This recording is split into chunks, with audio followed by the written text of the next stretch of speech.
Hello and welcome to Public Forum, our political debate programme before an invited audience here at the European Parliament in Strasbourg. I'm Mark Rogerson. Our topic today, gender equality. Is the glass ceiling real? Does becoming a mother mean you may be more likely to lose your job? Why do many women get paid less than their male colleagues for the same work? And how far should the law intrude into the balance between the sexes? With me in the studio to discuss all this, I have Diana Wallace, a British member of the Liberal Democrats, Iratxe García Pérez, a Spanish member of the Socialist Group, and Tadeusz Szymański from Poland, who sits with the European Conservatives and Reformists. While our studio audience is made up of young women and one young man from in and around Luxembourg. But before we hear from all of them, let's have a look at a programme produced by the European Commission. It's in the form of a girl in a video game. She's at work and trying to overcome different obstacles she faces just because she's a woman. Level 1 is about access to employment being equal for everyone, or it should be, irrespective of gender.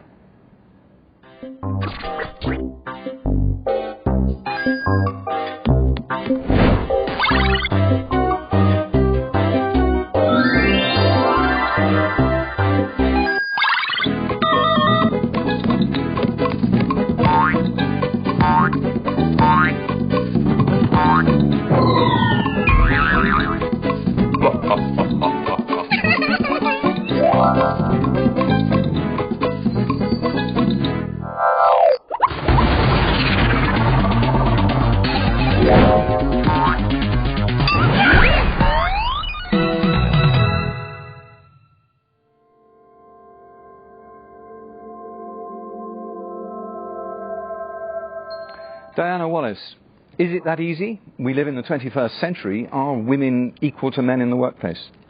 The answer is they ought to be, but unfortunately, despite many years of legislation, it's quite clear that women still do have an uphill battle. There is help there, but it's clear to me that despite all the years of, as it were, women's lib and women's rights, women still do not get through to the top. There are still huge gaps in pay equality, and if you look at the top management, top echelons of politics, women still aren't there, and they ought to be, and there's no reason why not. So still work to do. Tadeusz Szymański, as one man asking another man this question, do women get a fair deal in the workplace? Nie zawsze. Jest bardzo różnie. Natomiast prawo jest moim zdaniem w wielu krajach bardzo dobre. Natomiast praktyka i rzeczywistość na rynku pracy niestety bardzo często jest brutalna i niekorzystna dla kobiet.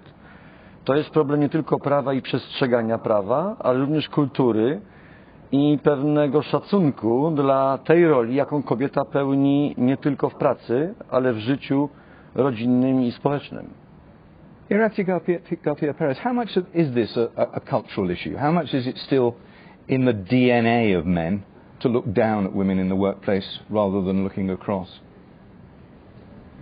No está en el ADN de los hombres, está en la cultura, está en las mentes, está en una historia que las mujeres han tenido que pasar de graves desigualdades.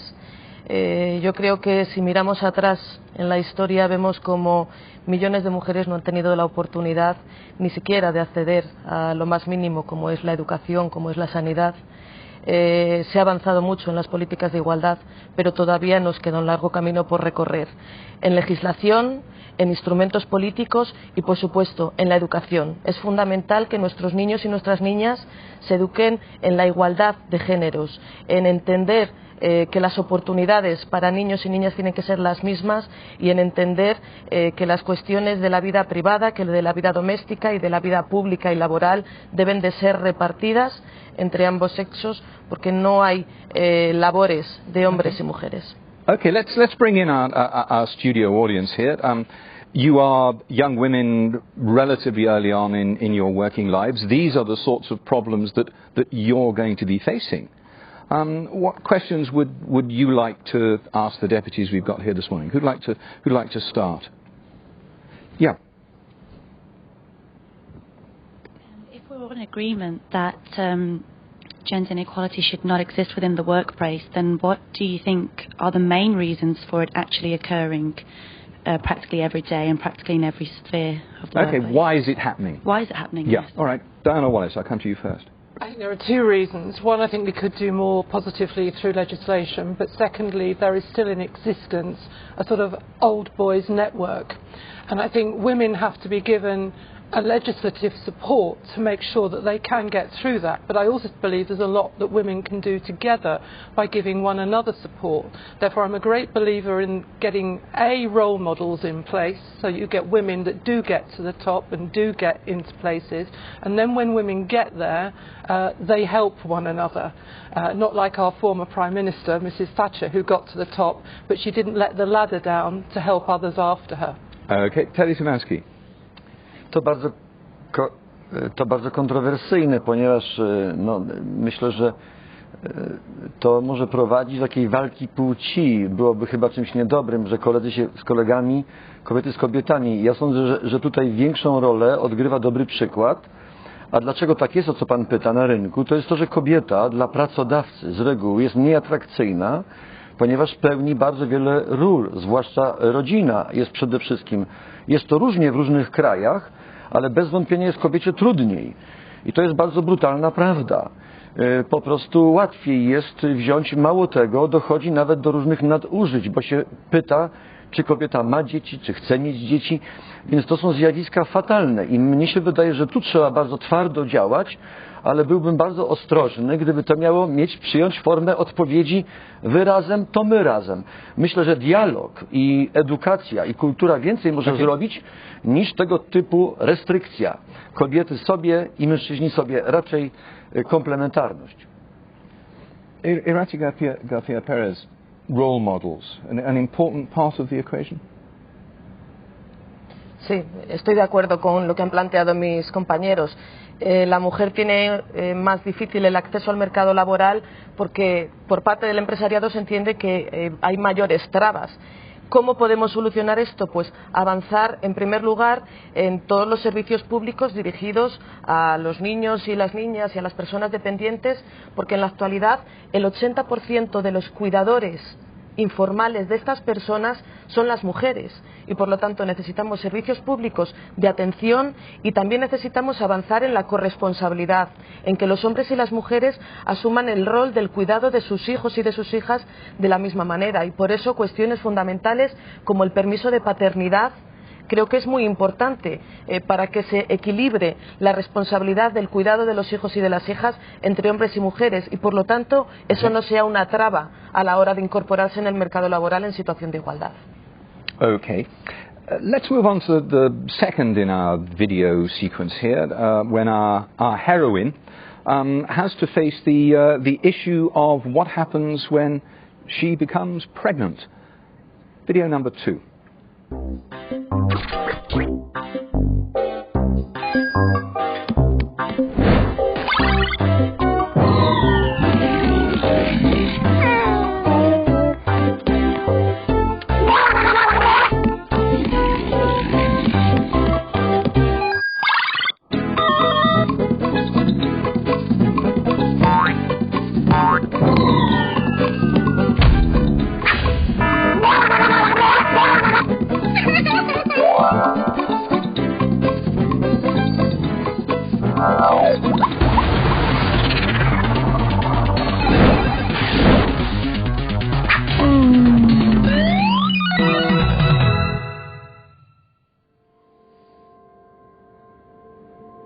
Irache García Pérez, there's protection in the workplace perhaps for women who become pregnant, but let's now think about women in the home, women at home.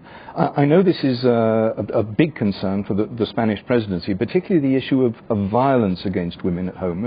Maybe they've been in work, they're now taking 6 months off to have a baby. All of a sudden they're in a dangerous situation. A ver, creo que hemos hablado de dos cuestiones distintas. Por un lado, la protección de las mujeres que van a ser madres y por otro lado, el tema de la violencia de género. Con respecto a la maternidad, vuelvo a insistir, creo que es importante que se cumpla la legislación. Actualmente estamos en el Parlamento revisando la Directiva de Protección de la Salud de la Maternidad. Creo que tenemos que avanzar en estos instrumentos que se regulen y que den una garantía a las mujeres que van a ser madres, que no van a perder su puesto de trabajo y que van a poder tener unas condiciones que les permitan estar en una situación de igualdad con respecto a sus compañeros. Vuelvo a insistir, creo que el permiso de paternidad es fundamental, porque de esta manera veríamos en un cómic que también el empresario tendría el mismo disgusto cuando ve que su empleada se ha quedado embarazada que si su empleado se ha quedado embarazado, porque el padre también va a tener una serie de responsabilidades. Con respecto a la violencia de género, la presidencia española ha asumido como una de las prioridades luchar contra la violencia de género, porque entendemos que es la mayor lacra social no solo en Europa, en el mundo. La violencia de género existe porque simplemente las mujeres son víctimas de violencia por el hecho de ser mujeres, por nada más. Y por lo tanto tenemos que luchar contra esta lacra social. En España se ha puesto en marcha una ley contra la violencia de género para atajar desde el punto de vista de la prevención, de la asistencia y para defender la situación de las mujeres víctimas de violencia de género, y consideramos y creemos que es importante que en Europa se pongan también instrumentos en este sentido. Por lo tanto, se ha propuesto la puesta en marcha de una orden de protección a las víctimas de violencia de género y también la creación de un observatorio europeo sobre la violencia de género. Necesitamos saber, necesitamos conocer cuál es la realidad para poder poner en marcha los instrumentos necesarios para atajarlo. Let's bring in our audience here. This is a hard question, but do you feel that you may, at some stage, or maybe even now, you're more likely to feel threatened, to be threatened, because you're women? Who'd like to... Yeah? Can we pass the microphone across?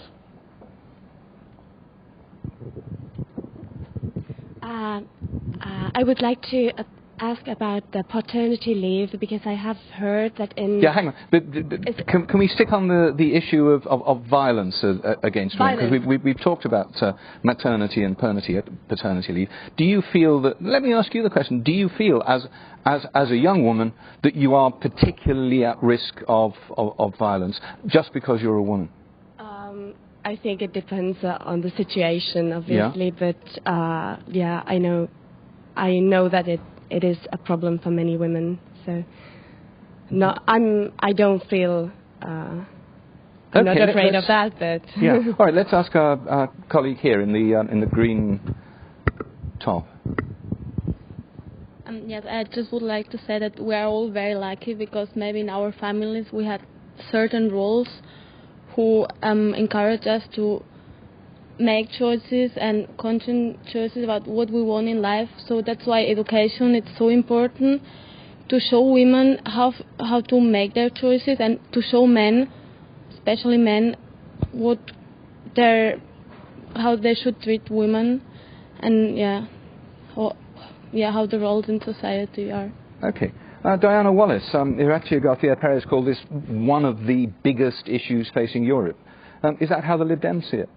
Well, I think it is a big issue. We've always known on sort of criminal figures that most violent crime occurs, sadly, within the family group, and much of that is directed towards women. So I think it's right that it's something we need to understand far better and offer help to those women who are victims. It is a big issue, and it needs dealing with.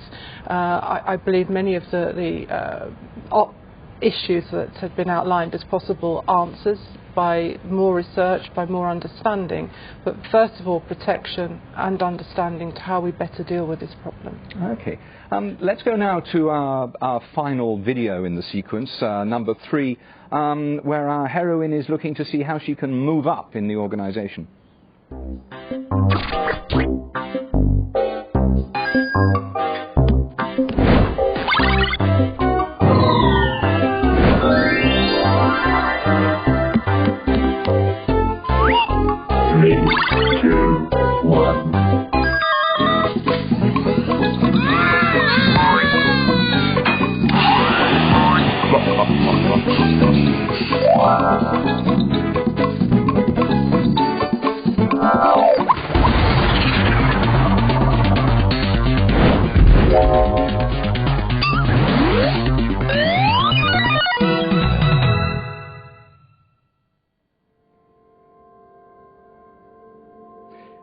Teddy Szymanski, a question for you. Have we got enough legislation? Have we got enough law in this area? Do we need more? Nie tylko w tym obszarze. Uważam, że w ogóle mamy do czynienia ze zjawiskiem przerostu ilości, różnorodności przepisów. I ja myślę, w moim państwie, w Polsce, prawo, może niedoskonałe, może jeszcze niewystarczające, ale jest już na tym etapie, że największym problemem jest egzekwowanie prawa i przepisów. W konstytucjach wszystkich państw jest norma równości. Jeżeli w tym samym miejscu pracy kobieta jest dyskryminowana płacowo, to trzeba to egzekwować i to jest wielki front i wyzwanie. Tworzenie kolejnych, nie tylko przepisów, ja mówię o generalnym spojrzeniu, nowych przepisów i nowych instytucji kolejnych, myślę, że nie jest najlepszym rozwiązaniem. Natomiast trzeba analizować i wyciągać wnioski, dlaczego to prawo, które już jest, nie jest przestrzegane. I to jest clue dla problemu. The legislation is not being respected, or we need more? What do you think? Necesitamos que la legislación que existe en estos momentos se respete y necesitamos en algunos campos legislar más allá de lo que en estos momentos tenemos. Yo considero que por supuesto hay que buscar instrumentos para que la actual legislación se cumpla. Por ejemplo, en materia de brecha salarial, que un hombre cobre por el mismo trabajo más dinero que una mujer no está permitido ni en las directivas de igualdad de trato europeo ni en las leyes nacionales, pero hay que buscar algún instrumento de control para que eso no ocurra, porque en estos momentos el 17% más cobra un hombre de media en Europa que una mujer por el mismo trabajo. Necesitamos más instrumentos para que las leyes actuales se cumplan y necesitamos, considero, nuevos instrumentos legislativos también para otro tipo de cuestiones que creo que debemos de avanzar. Por ejemplo, las relativas, vuelvo a repetir, al permiso de paternidad. Podríamos poner en marcha una directiva en materia del permiso de paternidad o directivas de lucha contra la violencia de género. Now, I think there was a question from somewhere behind me, which yeah, right over in the corner there. Let's pass the microphone across. Well, you were talking a lot about role models and education, and I, as a woman, I sometimes, often feel discriminated against when I turn on the TV and see the television ads and the women, the way they are portrayed there. For example, I don't know if you see a commercial for washing powder, there's always the woman doing the laundry, or there's lots of, I don't know, on women's bodies just to make us believe that they're only there to, I don't know, look good. This is what we call stereotypes. Stereotypes, of course, yes. Yeah. Diana Wallace, too many stereotypes in the media? Yeah, I mean, I think that's an extraordinarily good point, and I think that is what we need to get over. I agree with my colleague that we need to enforce existing legislation, but I do believe there is room to do more in order to get over these stereotypes. And I would look to the example of Norway, where they introduced a 40% sort of ceiling, or not an aspiration, but all boards of companies have to have 40% women. What happens if you've got a really, really brilliant male candidate and you're at your 40% limit? What happens now if you've got a really, really brilliant woman candidate? Women have been discriminated against for thousands of years. That's me put back in my box, now isn't is the time for quotas in favour of women rather than quotas in favour of men that were untransparent. Teddy Szymanski, quotas in favour of women. Zdecydowanie jestem przeciwnikiem, niestety. Niestety, ponieważ uważam, że to jest, zdaniem wielu kobiet, też sztuczne i uwłaczające ich godności. No, przecież kobieta, która jest cenna, aktywna, osiąga jakiś poziom, może zawsze spotkać się z zarzutem, że dzięki płci kobiety są na tyle zdolne, inteligentne, to właśnie dyskryminacja i to, o czym mówimy, jest problemem. Natomiast parytet jest czymś sztucznym. U nas był pomysł co najmniej 50%. Taki zapis. All right. Let me pause you there. No. It's a good point. Let me pause you. Let's ask our audience to vote on this one and see what they think. It's a good point that you make. Okay. Who's in favour of quotas to help women? Positive quotas so that there are women have to be employed in companies. Who's in favour of quotas, of positive discrimination? Nobody. Yeah, one. Who's against the idea? Who thinks it's a bad idea? Okay. Anybody not sure? Who's not voted? Yeah. So you're, yeah. All right, Diana Wallace, you're not voting, but you're allowed to comment. Can I tell you one thing? Very briefly. I would have voted the way you have voted. I would have been against at your age. But if you look now at all the indications, at parliaments, at high levels, at industry, if we carry on the way we are at the moment, it's going to take 200 years to reach parity. Have you got 200 years to wait? Because I haven't. Okay. Very briefly, because we haven't got 200 years. Por supuesto, yo también cuando tenía, a lo mejor, acababa de terminar mis estudios, estaba en contra de que se considerara mi persona como parte de una cuota. Pero aquellos que dicen que entre el que pueda, el que tenga capacidad, el que esté preparado, me niego a pensar que en un parlamento, por ejemplo, donde hay una representación solo del 10% de las mujeres, es porque solo el 10% de las mujeres de ese país valen. Creo que esa no es la cuestión. Creo que necesitamos medidas de discriminación positiva para poder demostrar que estamos en igualdad de condiciones. La igualdad real se habrá conseguido en el momento en el que una mujer con poca capacidad pueda estar en el sitio donde hay un hombre con poca capacidad. Okay. There I fear we must leave it, because we're out of time. My thanks to all our guests, and thank you for watching. See you again next time on Public Forum, and bye for now.